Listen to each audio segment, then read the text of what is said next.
పితా పుత్ర పరిశుద్ధాత్మ నామమున ప్రభువునందు మిక్కిలి ప్రియమైన సహోదరి సహోదరులారా, ఈనాటి ధ్యానాంశం మంచి చెట్టు మంచి పండ్లను ఇస్తుంది. మత్తయి శుభవార్త 7వ అధ్యాయం 17వ వచనంలో ప్రతి క్రైస్తవుడు ఈ భూమి మీద మంచి చెట్టుగా ఉండాలని, ఇతరులకు మంచి ఫలాలను ఇవ్వాలని ప్రభు మనల నుండి ఆశిస్తున్నారు.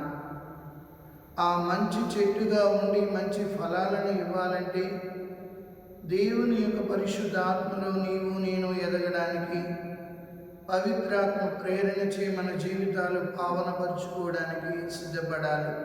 కావున నేను ఒక క్రైస్తవుడిగా, క్రైస్తవురాలిగా మంచి పండ్లను ఇవ్వడానికి సిద్ధపడుతున్నానా? ఏమిటి మంచి చెట్టు, ఏమిటి మంచి పళ్ళు అని మనం కొంతసేపు ధ్యానించినట్లయితే, భార్యాభర్తలు మంచి చెట్టుగా లోకంలో దేవుడు వాళ్ళని చూస్తున్నారు. ఎప్పుడైతే భార్యాభర్తలుగా మంచి చెట్లుగా, మంచి చెట్లకు సాదృశ్యంగా ఉంటారో వారికి దేవుడు ఇచ్చిన సంతానం మంచి ఫలాలను ఇవ్వగలుగుతుంది.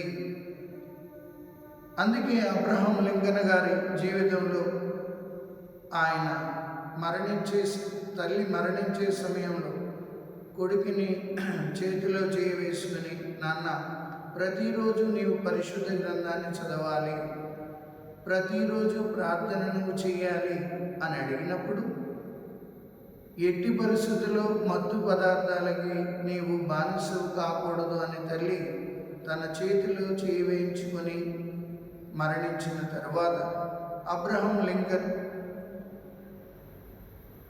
తొలిసారిగా ఆయన అమెరికా అధ్యక్షుడిగా ఎదిగినప్పుడు పార్టీలో ఆయన అడుగుతారు, లింకన్ ఈరోజు నీవు మాతో పాటు ఈ పార్టీలో పాలు పంచుకోవాలంటే ఆయన ఒకటే అంటాడు, నా తల్లి నేను 10 సంవత్సరాల వయసులో ఉన్నప్పుడు నా చేతిలో చేయి వేయించుకొని తన చేతిలో నా చేయి పెట్టి చేయి వేయించి ఒకే మాట చెప్పింది, నాన్న ప్రతిరోజు పరిశుద్ధ గ్రంథాన్ని చదవాలి, ప్రతిరోజు ప్రార్థన చేయాలి, అప్పుడు దేవుని దీవెనలు అందుకోగలుగుతుంటావు, నీ జీవితంలో ఎప్పుడూ మత్తు పదార్థాలు ముట్టుకోకూడదని నా తల్లి నాతో ప్రమాణం చేయించుకుంది. కాబట్టి నేను జీవితంలో ఎప్పుడు మత్తు పదార్థాల జోలికి వెళ్ళాలంటున్నాడు. ఇదే మంచి చెట్టు మంచి పండ్లను ఇస్తుంది. ప్రియులారా,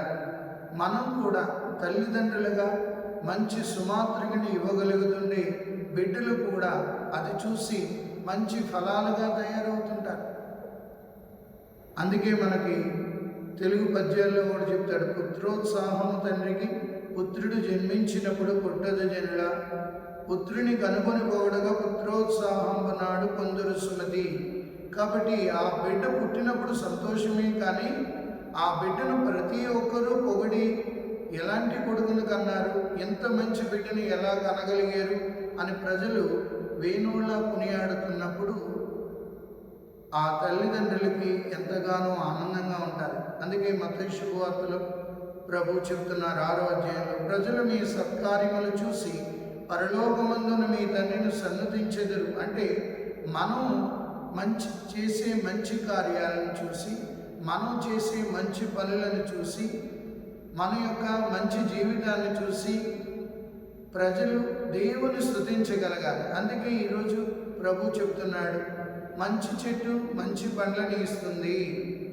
ఇక 2వ భాగంలో మనం ధ్యానించేది, మంచి పండ్లు ఇవ్వాలి అంటే ఆ మంచి పండ్లు ఏంటి అనేది పునీత పౌలు గలతీయులకు రాసిన లేఖ 5వ అధ్యాయము 21వ వచనంలో చూసినట్లయితే, ఆత్మీయ ఫలాలు ఏమన్నా ప్రేమ, ఆనందము, శాంతి, సమాధానము, ఓర్పు, దయ, నిగ్రహము, సాత్వికత, విశ్వసనీయత. సో ఈ ఆత్మీయ ఫలాలను మనం ఎప్పుడైతే కలిగి ఉంటామో మనం మంచి ఫలాలను ఇచ్చే చెట్లుగా తయారవుతుంటాం. ఆ మంచి ఫలాలు ఇతరులు చూసి పరలోకమందున్న దేవుని సన్నతిస్తారు. ఇప్పుడు మదర్ తెరేసాని చూడగానే యేసు ప్రభు ఎంత గొప్పవాడో ఈ తల్లి ఇంత చక్కగా సేవ చేసిందంటే ప్రభు ఎంత గొప్పవాడు అని ప్రభుని పొగుడుతుంటారు. కాబట్టి బిడ్డలు మంచి వాళ్ళు అయినప్పుడు తల్లిదండ్రులను పొగుడుతుంటారు. అలాగే క్రైస్తవులుగా మనం మంచి కార్యాలు చేస్తున్నప్పుడు మన ఆ ప్రభుని అందరూ పొగుడుతుంటారు, స్తుతిస్తుంటారు, ఘనపరుస్తుంటారు, మహిమపరుస్తుంటారు. కాబట్టి ప్రియమైన సహోదరి సహోదరులారా, ప్రతి క్రైస్తవుడు క్రైస్తవురాలు ఈ లోకంలో మనకున్న కొలది కాల సమయంలో మంచి చెట్లుగా ఉందాం, మంచి ఫలాలను ఇద్దాం. పితా పుత్ర పవిత్రాత్మ నామమున ప్రభు మిమ్మందరినీ ఆశీర్వదించి కాచి కాపాడునుగాక. ఆమేన్.